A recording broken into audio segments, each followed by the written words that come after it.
Ancraí, você como uma pessoa que observa muito, uma terapeuta e uma pessoa que faz leitura comportamental, o que você observa entre os médiuns novos na religião, os médiuns que estão entrando agora na religião? O que você nota em comum deles?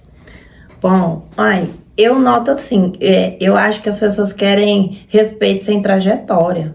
Então, eu fico observando, às vezes eu falo assim, gente, a gente ensina, quando a pessoa vem, a gente ensina desde a entrada da porta, saudar, tá, tomar um banho, fazer tudo. Mas a pessoa não faz. Tem pessoa que vai acender anjo da guarda, não põe cabeça, não vai lá no altar, não coloca cabeça, não sei o que, chega e acende.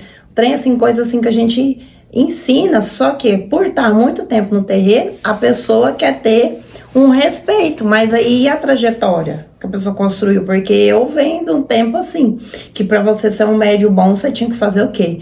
Tinha que iniciar e manter o estudo sobre a religião, tanto que eu estudo até hoje e ainda não sei quase nada, né? Tipo assim, a gente tem todo dia, porque a Umbanda todo dia é uma coisa que você tem que estar aprendendo. Então eu vejo assim, que falta, que é muito, as pessoas querem muito status dentro da religião, mas não quer buscar o mínimo que é o conhecimento. Sim.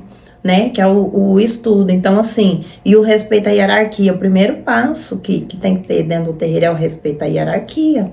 Eu vejo médium debatendo com um pai pequeno, eu fico observando, eu falo, gente, né, eu vejo o médium querer bater de frente com o médium, ficar com ciúme, uma coisa que acontece demais dentro do terreiro, que eu acho pavoroso, de um tom, assim, de muito mau gosto, a pessoa que tem ciúme de irmão de santo. Essa questão de ter ciúme de irmão santo. Porque fulano entrou e já incorpora não sei o que, não sei o que. Porque eu escuto isso muito, eu escuto esse tipo de reclamação. Então eu venho trazendo isso daqui. Essa questão de fulano incorpora, mas eu já tô aqui tanto tempo e não incorpora.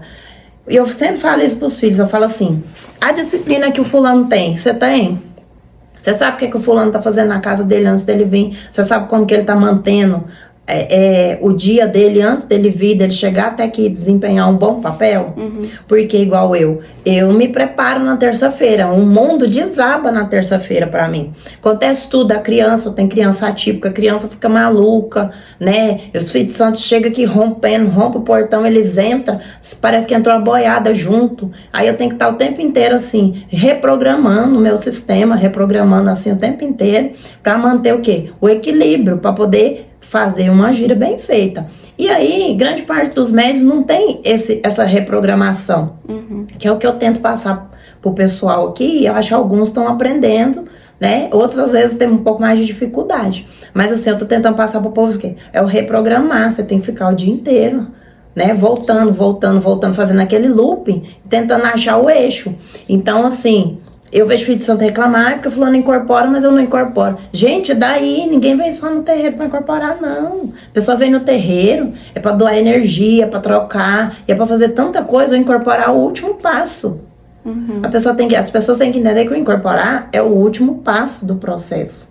Tudo é aprendizado. E aí fica esse negócio aí, tem filho de santo que às vezes sai da casa e fala assim, mãe, você trata fulano melhor que você trata... Não trato. Eu trato todos os filhos de santo a mesma coisa, porque o povo tem que entender que o pai de santo, ele não te pariu.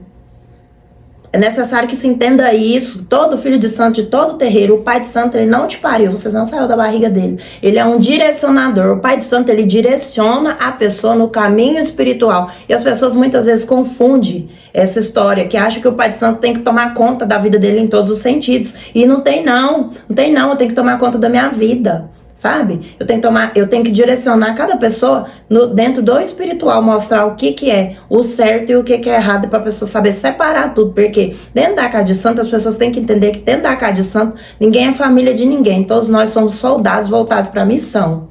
Então todo mundo tá juntando a força ali para cumprir uma missão. Ninguém é parente de ninguém, ninguém é pai de ninguém, ninguém é mãe de ninguém.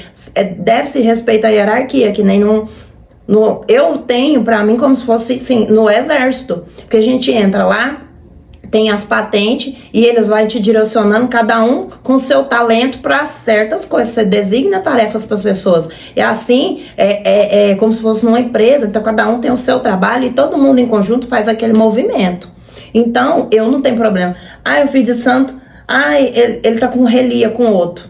Gente, eu não tenho nada a ver com isso. Eu não tenho que resolver isso aí, não. Eles têm que resolver isso lá fora na porta. Por isso que eu falo, não faça amizade, não arruma namorado no terreiro, não faz amizade.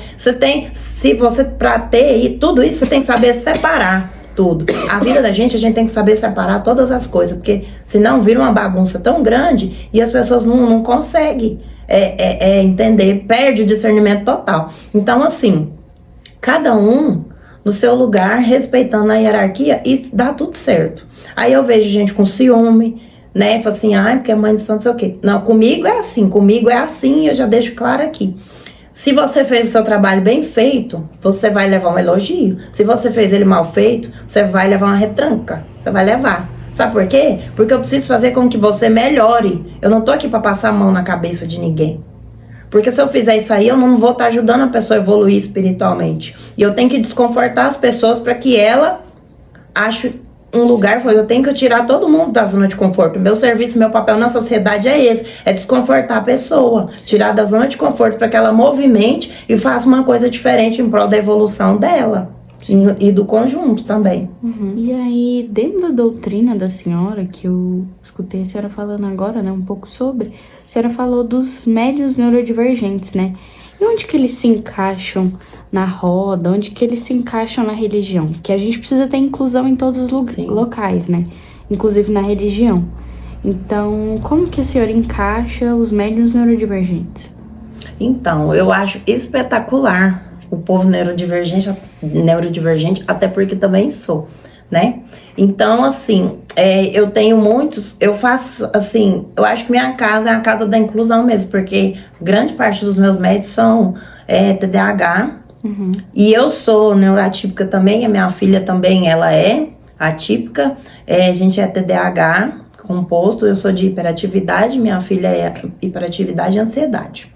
Eu acho muito interessante isso, porque os médiums com TDAH, eles, assim, têm um pouco mais de dificuldade daquela rotina, daquele aprendizado. Então, a rotina é muito desgastante para eles. Então, o que eu busco? Sempre quando eles entram, eu sempre faço o estudo e eu recebo, assim, eu tenho. Quando vai entrar alguém para minha casa, eu pego aquele médium, marco uma reunião com ele, sozinho, e faço todo o trabalho, como diz, toda a entrevista de terapeuta. Tem um formulário agora que eu aplico nos médiuns, né? Para saber o que eu posso ajudar dentro do desenvolvimento de cada um. Faço o desenvolvimento individual, já para ver em que grau que ele tá ali, mais ou menos, o que eu preciso trabalhar com ele. Eu trabalho dessa forma. E aí, coloco na roda para o aprendizado. E no decorrer do tempo, vou marcando os dias para eles virem, para a gente estar ajustando. Eu costumo fazer assim. E eu tenho os médios autistas que eu acho o máximo, porque o autista, ele é super concentrado. Então, assim, nossa, os meus autistas que eu tenho aqui, eu tenho 2 médios autistas, são guardiões, né? Porque a concentração deles é esplêndida, maravilhosa, não tem nem palavra para falar. Tocou a de já ali, tocou, já tá tudo certo, não dá trabalho. A entidade chega no elegância e vai no elegância, porque já chega arrepio quando eu falo com meus médiums. Eu arrepio, porque assim, são maravilhosos. Então, assim, eu prefiro estar trabalhando com os neurodivergentes, porque já é o que eu gosto de fazer, já é a minha área, e eu consigo lidar, consigo fazer esse acolhimento, porque às vezes o médico está em algum lugar e às vezes ele é um pouco mais lento, às vezes tem um pouco mais de dificuldade, ali dentro do grupo, ele é tratado às vezes como burro, então ele nunca tem chance de fazer alguma coisa, porque ele vai ter dificuldade de aprender, então os outros que já estão há muito tempo não dão chance pro médico. Quando eu trago os médicos, porque normalmente as entidades que trazem os médicos para mim, já eu vou trazer, vem fulano, vem ciclano, e eu já fico esperando anos, às vezes eu espero anos, mas eles aparecem. Aí, o que acontece? Eles chegam aqui, eu já coloco para fazer tudo, porque não tem esse negócio. Antigamente era assim, né? No começo, só fulano faz isso, só fulano faz aquilo. Não, chegamos aqui, o que eu coloquei aqui no meu terreiro? Trabalhar rodízio. Então, assim, para todo mundo ter oportunidade de fazer de tudo, para saber fazer tudo, porque é uma forma de incluir os neurodivergentes dentro desse movimento todo do terreiro. Ah, fulano, você não pode fazer isso, não pode fazer sim. Aqui pode fazer tudo, basta ter força de vontade. Aí, eu não consigo, não dou conta, igual aqui na minha casa tem, é proibido falar. Eu não consigo, eu não dou conta e eu tenho medo. Porque aqui aqui é lugar só de gente corajoso, né? Então, assim, aqui é proibido falar isso, porque antes de você falar eu não consigo, você vai tentar. E antes de você falar eu não dou conta, você vai fazer primeiro para ver se realmente você não dá conta. Então, assim, a inclusão que eu faço é essa. Não sei se tá a 100% correta, mas dentro do que eu sigo, eu acho que tá muito correto. Entendi. Na hora da incorporação, a senhora vê, assim, que é dificultoso de alguma forma para os médios neurodivergentes? Sim, porque ele tem muito problema. Tem o TDAH mesmo, a concentração é bem difícil. Sim. Eu demorei muito, assim, eu sempre fui uma pessoa disciplinada. Então, o meu TDAH, ele não me impediu tanto das coisas, porque eu já vim comigo, assim, desde criança eu fui criada dentro da disciplina, por pai militar, então eu fui criada dentro de disciplina. Então, o fato de eu ser muito disciplinada não me atrapalha. Mas tem aquelas pessoas que têm criação diferente, cada um tem um tipo de criação. Então, eu tenho médio bipolar, que na mesma hora que tá rindo já tá de cara feia, que é um trem mais engraçado, né? Aí tem o autista, tem o TDAH, e tem o TDAH mais lentinho, aí aqueles mais lentinhos, eles têm muita dificuldade, às vezes até de aprender uma cantiga, então aí a gente tem que ficar falando, vamos aprender, tem que ficar ensinando, manda no grupo, olha, vamos cantar essa, vai ser festa disso, daquilo, então tenta integrar ele ali de todo jeito para ele poder aprender. Então eu dou tempo para a pessoa ir aprendendo, eu dou tempo, vou ensinando, repito 50 vezes, né? Agora, assim, tem vezes que a gente fica até um pouco cansada. Eu confesso que a gente fica cansada, porque a gente repete, mas eu já entendi que é necessário isso, né? E isso faz com que eles tenham carinho pela gente também, assim, porque a gente dá mais atenção, porque a gente precisa ter respeito e dar atenção para as pessoas, né? Não exacerbado, não deixar de fazer só as coisas no dia a dia, mas às vezes você precisa tratar as pessoas com mais respeito, porque eu sinto assim da minha vida que eu fui tratada com muito desrespeito, muito lugar que eu fui por conta de às vezes esquecer muitas coisas, porque eu não tenho vergonha de falar que não. Eu estudo muito, eu faço mil coisas ao mesmo tempo, só que eu tenho um problema que assim, dá uns brancos, apaga aqui, então eu tenho que estar assim, então comecei a escrever as coisas, anotando, então eu tenho um monte de caderno, de agenda, tem um monte de agenda, porque eu tô sempre anotando um pensamento, uma coisa, pra mim não tá esquecendo as coisas, esqueço muito, então assim, até a partir disso, meio de tanto escrever as coisas, de tanto pensar, de tanto ler, de tanto estudar, que eu fui escrever o meu livro, né, então hoje eu escrevi um livro, não lancei ainda, quero lançar até o final do ano, mas assim, já tô com mais um pra poder fazer. Eu aconselho assim os médios que entram, já entra assim com a cadernetinha na mão, né? Sim. É muito importante uma cadernetinha, a gente tem que ter pra estar anotando as coisas tudo. Eu tenho uma filha de santa aqui que eu acho muito bonitinha, ela tem um caderninho, eu falo que é caderninho da bruxa. Aí ela vai anotando as coisinhas tudo, ela anota coisa de folha. Então a gente tem que estar anotando para estar lembrando das coisas. Porque é muita informação. Sim. E aí a cabecinha às vezes não aguenta, né? E a senhora pode falar um pouco sobre o assunto do seu livro, assim, dar uma introdução bem breve pra gente? Então, meu livro, gente, sonho realizado. Meu livro chama Filha das Encruzilhadas, né? Nesse livro eu mesclei ali a vivência comecei na vivência do meu erezinho, né? Que eu trabalho com erê, que é espetáculo. Vou falar o nome dela não, mas assim, um erê que é um espetáculo. Eu passei pela vivência dela, a experiência dela, porque foi ela que me criou, me colocou, né? Nesse caminho, assim, me mostrou, que foi o primeiro guia que eu incorporei. Depois eu passei para a vivência da dona da minha casinha, que me ajudou a fundar a casa, que é a Dona Maria. Então eu passei pela vivência dela até chegar na minha. Sim. E aí depois eu fui chegando na minha e comecei a contar a minha trajetória até o sacerdócio. Não foi fácil, foi difícil, né? Que o povo pensa assim, ai, chegou ontem, começou ontem. Não, eu já tô com 20 anos de estrada aí. Dentro eu comecei lá em Uberaba, né? No terreiro do São Vicente. Comecei incorporando Jerê lá. Já tem quase 20 anos. E aí eu passei fiquei 10 anos numa casa só aqui em Goiânia. E depois eu fui passando, aprendendo as coisas, comecei a estudar, gosto muito de estudar, tô cheio de diplominha ali que eu gosto de estudar, tem muita coisa ali. Eu fui estudando muitas coisas e fui abrindo a mente, expandindo a consciência, fazendo conexões com pessoas que sabiam muita coisa da religião, então fui absorvendo, porque eu sou uma pessoa assim, tudo que eu posso absorver, se eu vejo uma pessoa inteligente, ali eu fico nela ali, ó. Toda palavra que ela fala, eu tô absorvendo. Eu Sim. grudo nela ali, ó. Então, tudo que me agrega, eu tô absorvendo. Então, assim, a caminhada é muito longa. E eu coloquei nesse livro, né, um pouco dessa caminhada. E coloquei mais um pouco das vivências dos guias também, que me acompanham. Eu coloquei, misturei tudo. Eu achei que ficou um negócio muito bom. Acho que vai ser muito bom quando Sim. lançar. Pra gente aqui que é da casa, né, que a gente já conhece a senhora há um tempo, a senhora conta muitas histórias engraçadas, inéditas, só nós sabemos aqui, sobre o tempo que a senhora passou pelo candomblé e também sobre algumas outras histórias. Acho que o pessoal do nosso podcast ia gostar muito de saber.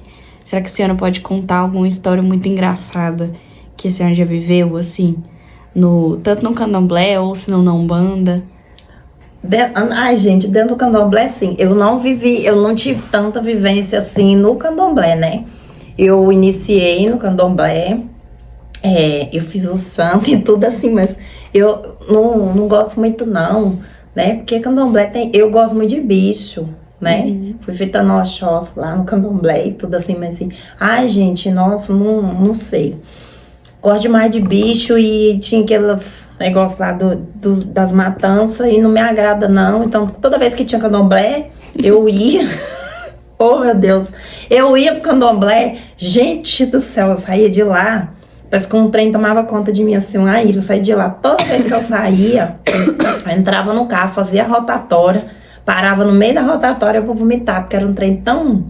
Me dava não sei o que me dava não, eu não gostava de ir no candomblé. Sim. Mas a minha mãe me obrigava. Eu morava com a minha mãe nessa época, né? E minha mãe, tem que ir, não. Só a gente obedece a mãe. Então, aí a gente obedece a mãe, né? Aí a gente vai. Aí a gente acha bom, a gente não acha bom. Mas a gente vai, porque a gente é obediente. Era, né? Agora eu não sou mais não, graças a Deus. Preciso mais obedecer. Mas a gente tem certa época da vida que a gente faz. Quando eu fui... Nossa, gente, quando eu fui fazer o santo, amor de Deus. Ai, só de eu lembrar assim, ó, daquela respirada, ainda bem que a Umbanda me escolheu, né? Você é um bebê. Nossa, que dificuldade, que coisa chata que eu fui. Ó, os pais de santo agora vai ficar bravo comigo, mas cada um tem que ter a sua opinião. E eu, graças a Deus, eu sou muito bonita na minha própria. Então, quando se trata da minha vida, aí que eu tenho autoridade para falar mesmo. Assim, gente, pelo amor de Deus, nossa senhora, eu fiz santo. Primeiro, eles falam assim, irmão de barco, tem os trem.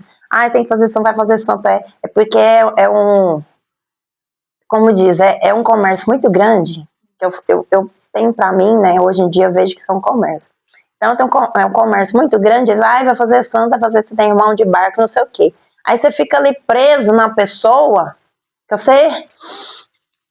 que não tem uma qualidade que você admira, não tem nada. E eu sou tão nojenta, enjoada, eu gosto. Sabe, ser assim. Então eu tenho minhas exigências com muita coisa, eu sou muito seletiva com muita coisa. Vai fazer santo, ok? Fui fazer santo, menino, com um menino lá. Primeiro ele tinha tudo o contrário de mim, né? Ele era meu oposto. Regra, disciplina, não tinha nada. Aí fez meu irmão de santo. Eu molo. Aí fiz o santo. O menino chorava de noite. Gente, eu não choro. Quem me conhece mesmo sabe que se eu chorar eu tenho que estar com muita raiva. Aí eu falava assim, gente, isso aqui não acaba nunca. E só tinha 2 dias. Só tinha 2 dias. E com 2 dias o menino tava chorando. Você aguentar a pessoa enchendo seu saco 21 dias, Quando deu ali, a gente fez, né? Todo aquele processo pavoroso, que eu falo que é pavoroso. Né? Eu não vou contar não, que nem é o caso, não. A gente passa por todo aquele processo lá, e aí, nas orixá, tarará, tarará. Só que aí, ninguém te conta. Ninguém te conta. Ninguém te conta. Você vai entrar num trem com uma pessoa que você não conhece, você vai ter que dividir um banheiro lá com a pessoa, você vai ter que, né, as intimidades, todas as coisas da pessoa, ninguém te fala isso. Né? É um banheiro só para 2 pessoas, não sei se nas outras casas é diferente, mas onde eu fui era assim. E aí você fica lá aguentando a molação dos outros de graça. De graça não, porque é pago, né? Custa caro. Não é de graça não, ainda é pago. Você ainda paga para passar uns trem desses. E aí, menino chato pra caramba, chorando, reclamando o tempo inteiro. Toda hora tinha que ficar virando edierê pra ver se tinha paz. Aí teve um dia, e aí depois da saída e tudo, que eles liberam a gente pra andar pelo barracão, não sei o quê. E aí acaba que o pai de santo, a gente vira empregada doméstica, né? Do lugar, que acontece isso. A gente fica lá, lava, passa, cozinha, limpa, porque você não tem outra coisa pra fazer, porque você tá recolhido, tem que fazer o quê? Limpar o barracão, fazer comida, né? É isso. Ainda, o mais irônico é que você ainda paga por isso. Não fique indignada com o trem desse. Hoje em dia eu fico, né? Mas quando a gente vai, a gente é bobo. Na época, não, porque a gente vai totalmente desinformado. As pessoas viram pra gente e falam que você tem que fazer santo, senão algo de ruim vai te acontecer na vida. Você fala assim, então vou fazer o santo. Porque, né, a gente não quer que aconteça nada de ruim, então vou fazer o santo. E aí, faz. Ai, tem gente, pra quem gosta, maravilhoso, mas pra quem não gosta, não entende porcaria nenhuma, é uma besteira. Tem fim isso aí. Então, aí você vai. Aí o cara fica de noite chorando, com saudade do namorado que tá lá fora. Aí teve um dia que eu já tava surtada, com aquele, né, que eles falam que ele é um colágeno. O trem me enforcava dia e noite, eu ficava irada, o tempo inteiro. Primeiro, né, porque fizeram meu negócio de oxóx lá, e eu em Ansan pura, em todos os sentidos, em Ansan, o tempo inteiro. E nem sei porque, não sei, até hoje não me dá satisfação desse negócio. Eu nem quero saber não, porque o orixá é justo, já consertou, arrumou tudo, né? Graças a Deus. Então, e aí, eu munida na raiva o tempo inteiro, aquele trem, que ele não dormia direito de noite, que quando era barato era rato, passeando na gente, lá, no tal do Runcó. Então, assim, minha gata passando aqui, gente. Aí você tá lá no Runcó, é rato e barata passeando, né, na gente, e você já fica ali sob a pressão, você não pode falar com ninguém, você não vê ninguém, na parede tinha um trenzinho assim, ó, era um tijolinho, era um trem furado assim, tinha lá assim, você ficava ouvindo o trem, quando saiu, você fica lá, servindo de doméstica, lavando, passando, cozinhando. Tem o Logan que é tão abusado, que eles querem que a gente lave até a roupa dele. Logan abusado, folgado. Eu não sou essa mulher pra lavar roupa sua? Eu sou atrevida. Tava não. Aí, tá. Aí teve um dia que eu tava lá, cortando, acho que era um frango, arancando. Lamentando a vida. Ai, pobre, coitado. Nossa, eu falei, não tô dando conta desse menino mais não. E eu com a faca, moladíssima. Falei, nossa, deu um grito. Vou matar esse menino aqui, o trem enforcando, o trem, a gente fica irado, o trem aperta, é engraçado. Nossa, se esse menino abrir a boca, eu pensando, cara, na minha cabeça. Se o menino abrir a boca mais uma vez, eu lanço. Ele. O pai de santo gritou lá do castelinho dele lá. Ai, minha filha, não vai matar seu irmão, não. Sei o que, não sei o que. Eu falei, ó, dá um jeito aqui, porque senão não vai dar bom não esse negócio. Aí ele falou assim, não sei o que, não sei o que. Eu falei, eu virei pro menino, falei, vira esse menino de herê pra dar paz, que aí sai pra lá, o herê pega a vassoura, vai fazer qualquer coisa, porque o menino mesmo era uma preguiça, podre de preguiça, fazer nada. Só ficava o dia inteiro chorando e lamentando a vida. Eu falei, não, pelo amor de Deus. Aí contando os segundos pra dar os 21 dias pra vazar de lá, pra ir embora, né? Sim. Pelo amor de Deus, credo. Aí fui embora. Aí depois acabou os negócios. Aí continuei nos candomblé lá, que minha mãe ficava, tem que ir. Fui até onde eu dei conta. Depois falei, não mais. Não fui mais. E aí fiquei só cultuando meu povo da Umbanda mesmo, meu negocinho lá, chamando a avó, benzendo o raminho, que é isso que é bom, que isso que traz alegria pra gente. Benzendo o raminho ali, ó. Melhor coisa que existe. Paz, chama paz. Não, dia de função desses trem, Deus me livre, eu pra lá, ficava lá, ó, até sei lá que hora da noite, ia pra mercado com roupa suja de sangue, comprar farinha, comprar trem que ficava faltando, não, tô contando não. Com gente enjoada, ó, pé do ouvido, falando o tempo inteiro, não dá não, dá não. Que é aí eu gosto da Umbanda. Gosto daqui, do meu sossego, do meu silêncio. Aqui em casa é tranquilo, é silencioso, não tem barulheira, não tem gritaria, sabe? É um terreiro assim diferenciado. Aqui é minha paz. Então, ninguém me tira dela. Essa aí é as lembranças que eu tenho de Candomblé. Aí, na época de Umbanda, trem que eu tava desenvolvendo, eu já vi muita coisa. Sim. Eu já vi umas coisas muito doidas que às vezes a gente conta pros outros, os outros não acreditam, não. Pensa que a gente é doido. Eu tinha uma conhecida, né? Gente boa, caramba ela. E aí, ela era ela era, na verdade, acho que ela era quimbandeira, né? Ela gostava dos feitiços, ela tinha uns livrinhos dela lá, e ela acho que ela era meio bruxa também. Então ela aprontava cada um, ela me deixava em cada saia justa, mas foi bom por quê? Porque com ela eu aprendi dominar forças. Sim. Aprendi a dominar, aprendi não ter medo e aprendi a ter controle de algumas coisas, porque tem gente que, tem medo de espírito, eu quero, né? E aí você aprende na marra. Então assim, acho que todo mundo que vem pra vida da gente é um aprendizado, né? Sim. Uns vai rompendo a gente no pé. E aí, tive essa conhecida minha, e ela era muito engraçada, gente. Ela não podia beber uísque, esses trem, né? Aí, ela bebeu uísque uma vez. E aí, eu não tava lá, não. Eu tava na faculdade na época. E ela bebeu esse uísque, e o amigo dela ligou pra mim e falou, Traiane, acontece isso, que a fulana vem aqui pra acudir, porque você sabe que ela só escuta você, não sei o que, não sei o que. Aí ela falou, quando eu sair da faculdade eu fui. Cheguei lá, falei, cadê a fulana? Ele, fulana foi pra ali, ó. Falei, pra ali? Ali só tem mato, só tem coisa. Foi pra ali. Eu vou embora. Aí o coleguinha, né, que você dizia colega na época, foi embora, largou. Eu falei, e agora, gente, o que eu vou fazer? Aí eu olhei lá pro meio do nada, falei, meu Deus, vou procurar. Desci. Fui procurar. Quando é fé, ela vem a doida. Toda descabelada, suja de terra, não sei o que, com a orelha de vaca na mão. Eu olhei e falei, menina, que é isso? Aí ela falou assim, debochou de mim. Falei, nossa, mas tá tão diferente a fulana. Aí ela debochou, né? Falou comigo assim, irônica, debochada.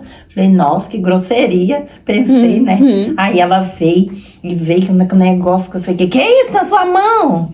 Aí, com uma orelha de vaca, um trem assim, com uma faquinha, um canivete assim, enfiada na roupa, eu falei, menina de Deus, o que é isso? Aí ela respondia pra mim, mas parecendo que não me conhecia. Sim. Aí até que eu fui entender, né, era um egum.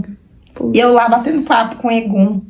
Aí eu olhei e falei, nossa, mas você tá acabada, toda suja, não sei o que. Falei, matei uma vaca que tava ali, que era tipo um pasto, o lugar lá. Sim. Matei uma vaca, não sei o que, veio com a orelha da vaca. Mastigava a orelha da vaca, assim, falava comigo e eu, assim, sabe? Eu não sabia nem o que eu fazia. Falei, meu Deus, e agora? O que eu vou fazer? Só tinha eu e a pessoa. Falei, e agora? O que eu faço? Eu tenho que fazer alguma coisa pra ajudar. Aí falei, vamos tomar um banho, vamos arrumar aqui, que tá ruim, né? O cabelo da pessoa tudo queimado. Eu falei, com que você queimou esse cabelo? Liguei pro outro, falei, fulano, a menina tá com o cabelo tudo queimado, os cílios. Quando você falou assim, ela pegou uma pólvora. Isso que eu falo, tal do médium, né, sem doutrina, disciplinado, fazendo as coisas por conta própria. Aí acho que foi fazer e deu ruim, né? Aí ele falou assim, mexeu com a pólvora aí, que deve ser, o trem explodiu, né? Sim. Aí eu falei, gente de Deus, vai pegar no cabelo dela assim, botei ela pro banheiro pra tomar banho, pegar no cabelo dela e fazer assim. Saía os tufos, né? E fui, dei uma ajeitada nela assim, debochando de mim, banheiro com roupa e tudo, a pessoa taquei lá no chuveiro e falando, e ia com o tempo inteiro com a orelha da vaca desse tamanho, sabe? Meu Deus. Eu mastigava assim, ó. Não, ficava até o cabelinho da vaca no meio dos dentes. Falei, nossa, fulaninha, quando acordar que souber dessa história, Não vai acreditar. E debochando de mim, mal falta de educação. Eu falei, o que eu vou fazer, meu Deus, agora? Vou orar. Foi aí que eu descobri o poder da minha oração, né? Eu falei assim, gente, eu tenho o poder da oração, né? Assim, tipo, fui orar. Aí comecei lá a orar. Aí fui pedindo, aí comecei no crer em Deus Pai. E de repente o negócio fica assim, eu começo a falar um trem, depois de repente as coisas fluem. Eu só tenho que abrir a boca. E aí eu comecei no crer em Deus Pai, quando eu vi eu já tava ali profetizando, falando tanta coisa, né? Como diz os crentes, eu tava falando tudo ali e orando, até que minha cara caiu no chão lá. Falei, pronto, morreu. Terminou de morrer. Acabou de morrer. Caiu lá no chão lá assim, e o chuveiro caiu na água e ela lá, assim. Aí eu falei, e agora, meu Deus? Peraí, peguei a toalha, sequei a pessoa lá assim, toquei de roupa nela assim por cima, mais ou menos. Fui arrastando, botei lá na cama. Fulana, acorda, fulana acordou. Onde eu tô, não sei. Falei, menina de Deus, você não sabe o que tem ali fora.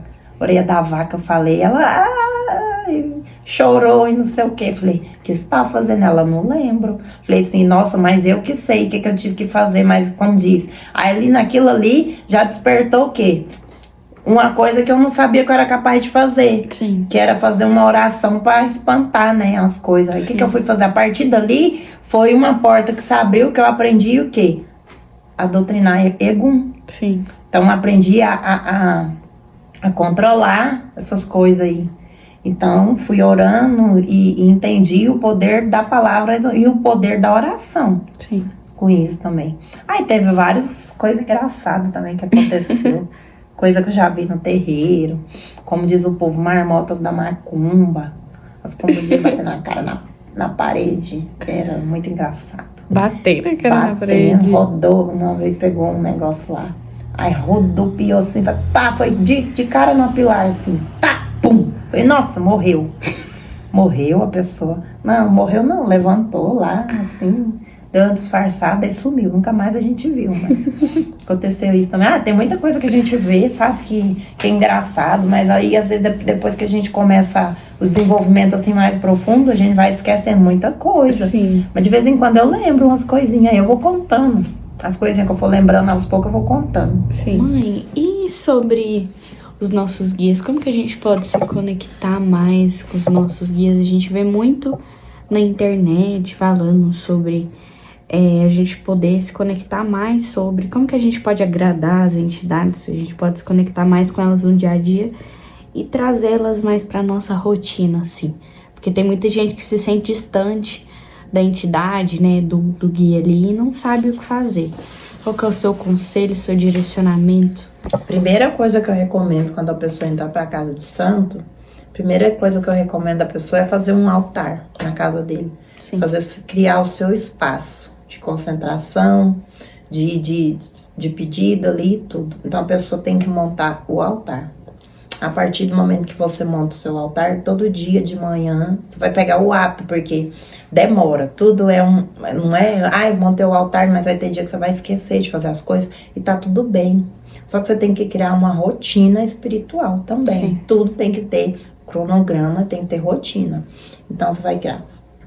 Montou seu altar, todo dia igual o meu, fica aqui fora. Eu já abro a porta da sala, já tô de frente com o altar. Sim. Né? Que eu ainda moro no Congá, né? Então, assim, eu abro ali, já dou bom dia pra todo mundo, né? Bom dia pra um, bom dia pro outro. Aí eu já saio lá fora pra alimentar os bichos. E aí eu já vou lá no altar, já ponho a cabeça, já vou lá orir. Aí eu peço por orir paciência, saúde, sabedoria, rezo por orir.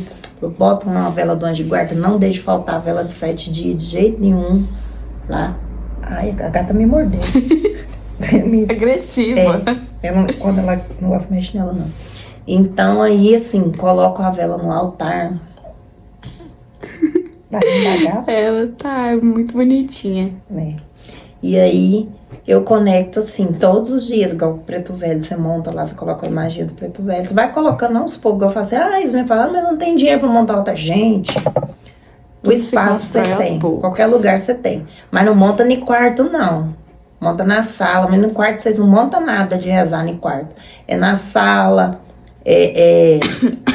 como é que chama aquele negócio? tem casa, tem copa, né? Sim. Ou então, jardim de inverno, depende da casa, tem esse negocinho fechadinho. Então, você acha um cantinho ali, ó, na área, em algum lugar. Você monta um cantinho, coloca lá. Ali você vai derramar tudo que é problema também. Às vezes você vai chegar pro serviço, você vai estar mal. Quando eu chego aqui, às vezes tem dia que eu não tô bem, não. Tem dia que eu já chego aqui, já tiro o sapato aqui, já deito lá no chão, no altar, eu deito de frente pro altar, lá eu já derramo tudo. Se eu tiver que chorar, eu choro. Se eu tiver que agradecer, se eu tiver que pedir, eu já deito lá e faço tudo. Sim. Despejo tudo lá, sabe? Assim, pra não poder já entrar pra casa. Sim. Então, assim, começa ali. Com preto velho, segue a hierarquia, né? Começa ali com preto velho. Ai, mês que vem eu posso comprar um caboclo maravilhoso. Compra um caboclinho, compra um baianinho. Quando você vê, no final do ano você já montou seu altar todinho. Sim. Todo bonitinho lá. Tá com os elementos. Ai, mas eu não tenho, não posso pôr nada. Bota um pires, um pra cada um lá. Um pires todo mundo tem, pelo amor de Deus também, né? E também a pessoa pode largar a mão de viver, se não tiver. Bota lá um pires pra cada um. Faz uma representação lá, consagra, pega uma pembinha, dá uma defumadinha, pega uma pembinha, né? Marca lá e tudo bonitinho. Coloca. Lá é o seu espaço, seu sagradinho. Sim.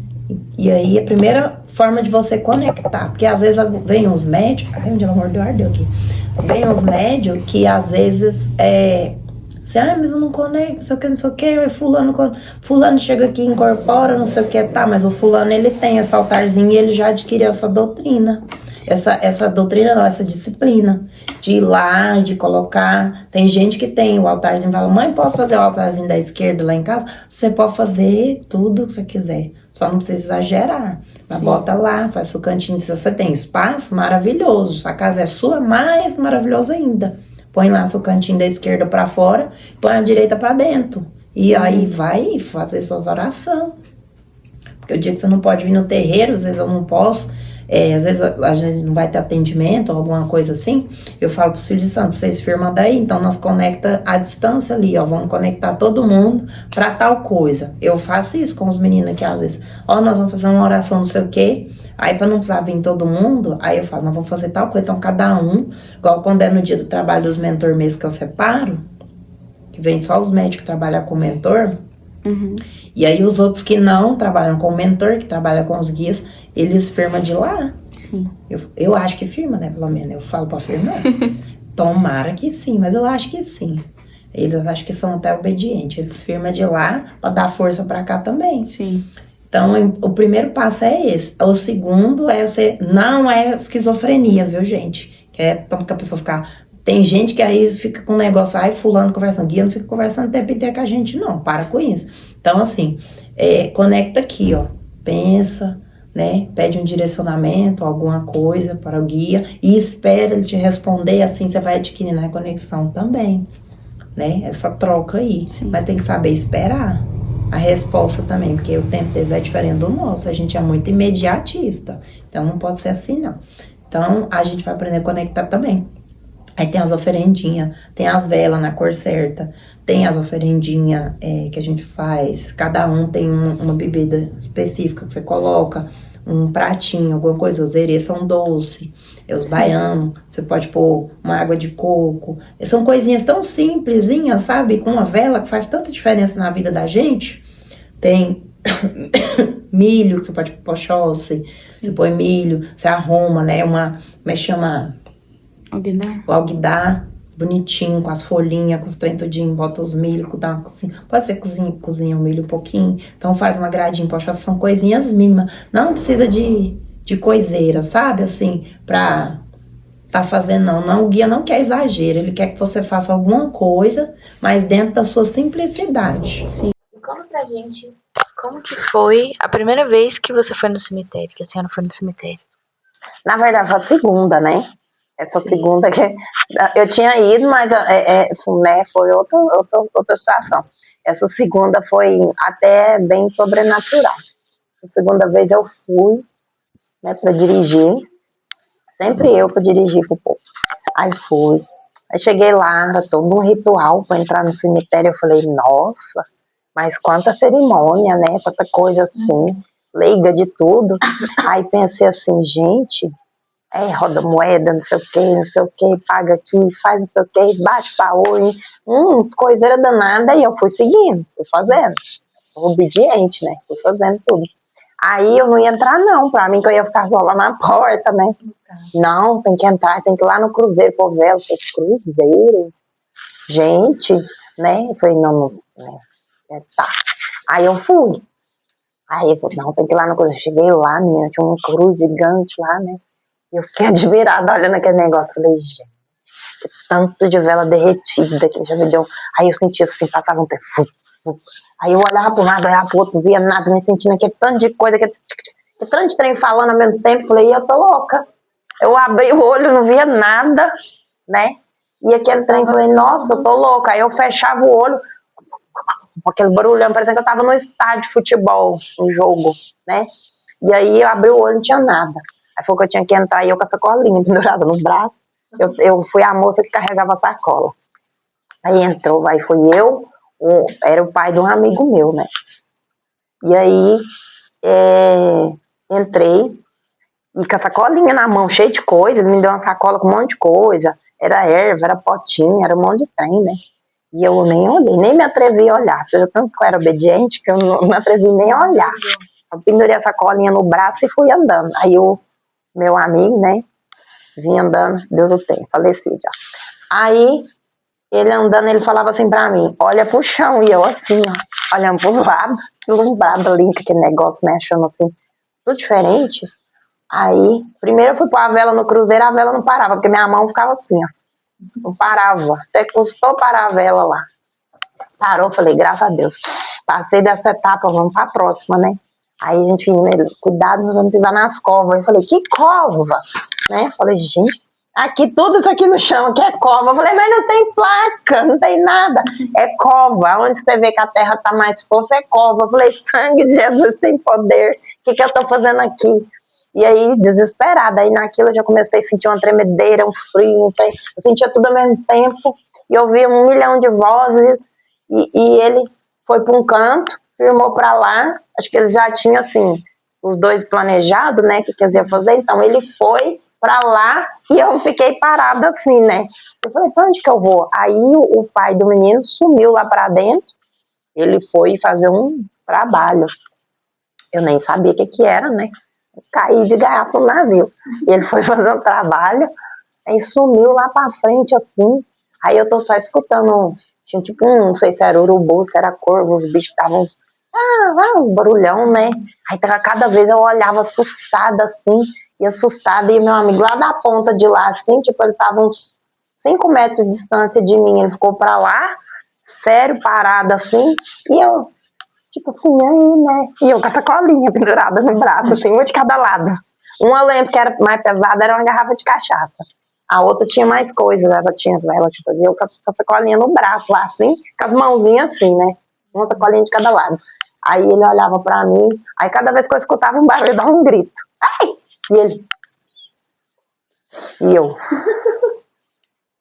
Aí ele falava pra mim, reza. Aí eu falava, rezar o quê? Eu tô no cemitério, né? Rezar o quê?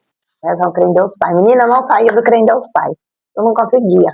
Porque eu escutava tanta voz, eu não sabia filtrar. Hoje em dia, graças a Deus, eu filtro, né? Porque eu escuto, assim, às vezes tem dia de reunião, a gente escuta mais. Mas hoje em dia, graças a Deus, eu consigo filtrar, porque a gente chega à beira da loucura. É a mesma coisa que tá no estádio. Muita voz e muita força, muita energia. Vai passando assim no seu corpo, você fica muito estranho, é uma sensação, muito, acho que todo mundo tinha que viver isso aí, para entender mesmo o que é ser e isso, a gente tem que passar por isso. Então, assim, tá. Nisso, menina, eu escutei uma gargalhada lá longe. A hora que eu olhei no muro assim, que eu olhei, uma moça. Eu olhei assim, bem rápido, e quando eu olhei de novo, ela não estava lá mais. Aí eu assustei. Quando é fé, vem o velho, pai do menino, vem de lá, as mãos para trás, virado no Exu, né? Com as mãos viradas para trás, e ele veio andando.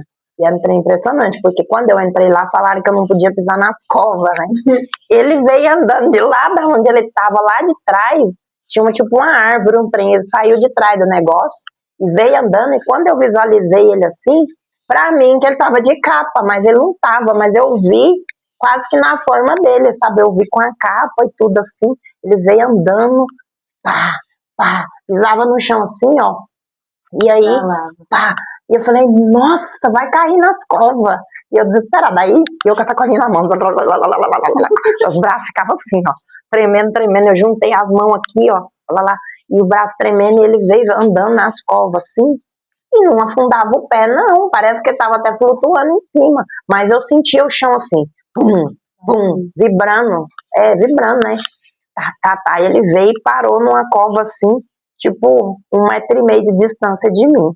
E nisso, meu amigo veio caminhando, sério, calado.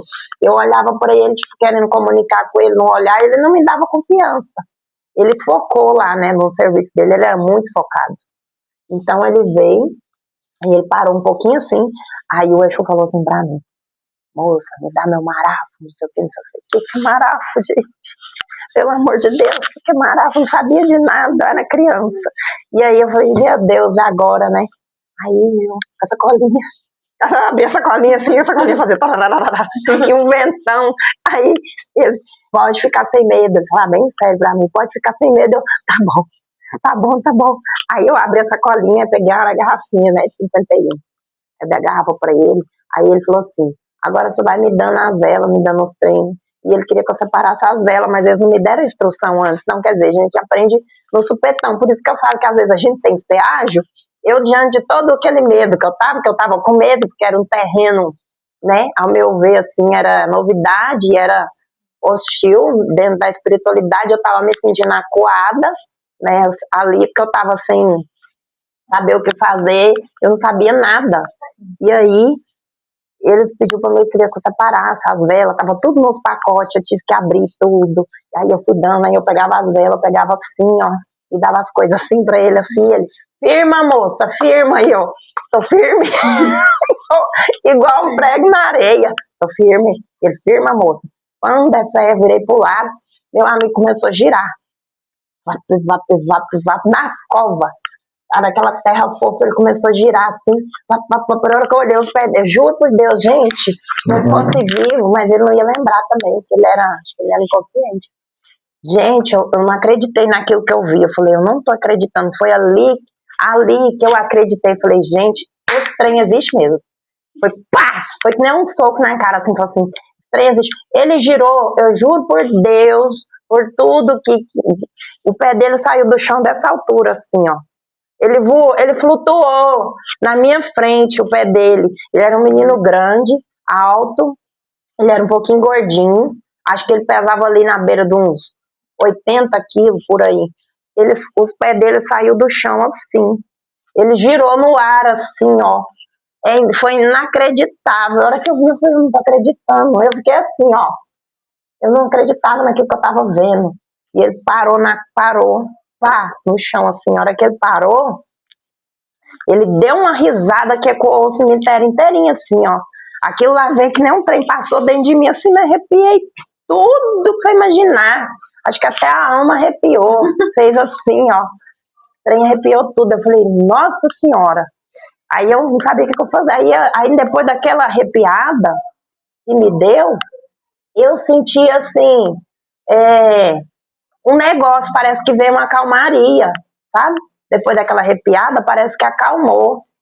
E aí eu falei assim, gente, tô melhor. Eu me senti melhor. Eu falei, não, tô melhor, tô mais calma. Mas parece que eu foquei e tudo assim, porque eu acho que ele tava de lá tentando o tempo inteiro me dar força, porque ele sentiu que eu tava com medo. Ele era uma pessoa tão sensível que ele conectava ao pensamento da gente.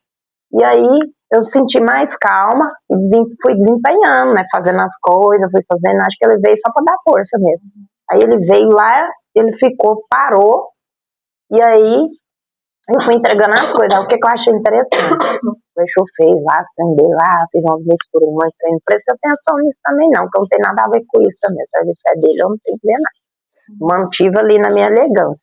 Aí ele fez as coisas dele, aí no final ele jogou cachaça lá pra menina. Um trem que ficou marcado na minha memória, assim, que eu achei interessantíssimo. Quando ele terminou, ele falou umas palavras lá, eu não consigo me lembrar, porque isso aí já tem o quê? Deve ter uns 16, 17 anos essa história aí. Por aí que aconteceu. Quando ele falou isso, ele pegou a garrafa, peguei a minha... Ele pegou a garrafa e ele bateu assim na terra fofa. Até hoje eu não entendo como que foi possível um negócio desse. Ele pegar a garrafa na terra fofa, ele pegou a garrafa e fez tudo que ele tinha que fazer, aí derramou no final, sobrou nem uma gota de cachaça, ele pegou a garrafa e fez assim. Pegou aqui em cima da garrafa aqui e fez assim, ó. Laroyeixo, na hora que ele falou que a garrafa tocou na terra, assim, ó, ela desmanchou igual açúcar. Ela desmanchou, assim, ó. Os caquinhos ficou mínimo. Foi a mesma coisa dele pegar um trem de açúcar e ele bateu com a mão assim, a mão dele foi na terra, assim, ó. Impressionante. Bateu assim, a garrafa desmanchou todinha, assim. A hora que eu olhei ali, eu falei assim, esse trem é bem, eu falei, esse negócio aí tem que ter força pra dar conta disso aí, hein? Eu falei, nó, aí é pra acabar mesmo. Falei, agora, como disse, tem que seguir o negócio à risca, porque a força é forte. Ali eu entendi que tinha que ter concentração para fazer um negócio daquele. Não sei até hoje o que foi aquilo que ele fez. Não sei, não quero saber também, mas é coisa de quimbanda também, não entendo. Mas que foi impressionante, eu pude ver aquilo lá com os meus olhos e não acreditar, porque a garrafa é dura, 51, quando quebra, um copo que cai e quebra, ele não esfarela assim. Ela esfarelou, gente, impressionante. Eu fiquei com a boca aberta assim, eu olhei. Eu falei, não vou... Agradeci, lembrei de agradecer dentro do cemitério. Eu falei, Deus, eu agradeci por aquilo que eu tinha presenciado, que foi tão diferente, tão inusitado. Eu falei, nossa, obrigado, Deus, que eu vi um negócio desse. Sabe, eu fiquei assim, sim, porque eu não sei nem se era bom ou se era ruim, só sei que eu vi e eu achei máximo aquilo. Achei assim interessantíssimo. E isso ajudou também, tudo agrega, né? Tudo ajuda a gente a construir um sacerdócio, todo tipo de experiência, né? E eu achei que foi muito interessante esse dia. E fui embora tranquila, fui embora leve, não sei o que sei lá também. Sei que pra mim não foi ruim, porque eu fiquei tranquila, leve, dormi que nem uma pomba, voltei dirigindo, dirigi até melhor, parece que tudo voltou melhor. Mas eu não sei nem pra que era o negócio. Essa foi uma das experiências que eu tive também. E do ponto de vista da senhora, como que o espiritismo trata o perdão no seu ponto de vista, no ponto de vista que é passado dos guias para a senhora e como você aprendeu na sua doutrina religiosa? Como que é? Bom, eu tenho uma preta velha assim que me acompanha, né? Esses quase, não sei quantos anos tem muitos anos já. Posso falar quase uns 18, 17 anos mais ou menos. Ela me ensina muito que o perdão, esses sentimentos de mágoas, coisas, ele parte de mim. Não, eu não tenho que verbalizar para a pessoa, eu te perdoo, porque isso não adianta nada. Então, de mim, dentro de mim, eu preciso sentir. O perdão é como se fosse igual a fé. Você sente, ele ferve dentro de você. Então, aí ele transpassa, né? Transcende, sei lá como é que fala.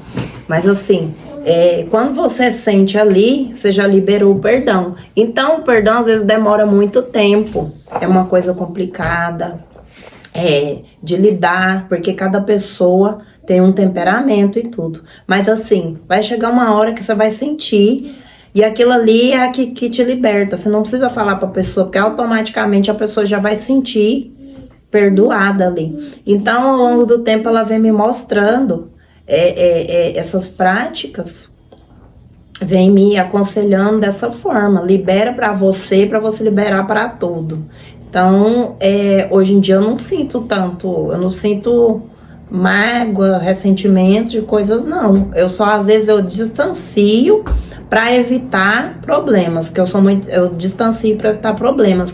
Eu não fico sentindo mais as coisas, até porque eu já falo demais.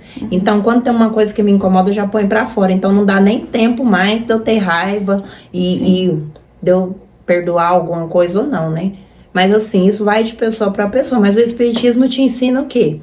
Liberta para você, porque você liberta para o mundo. Sim, entendi.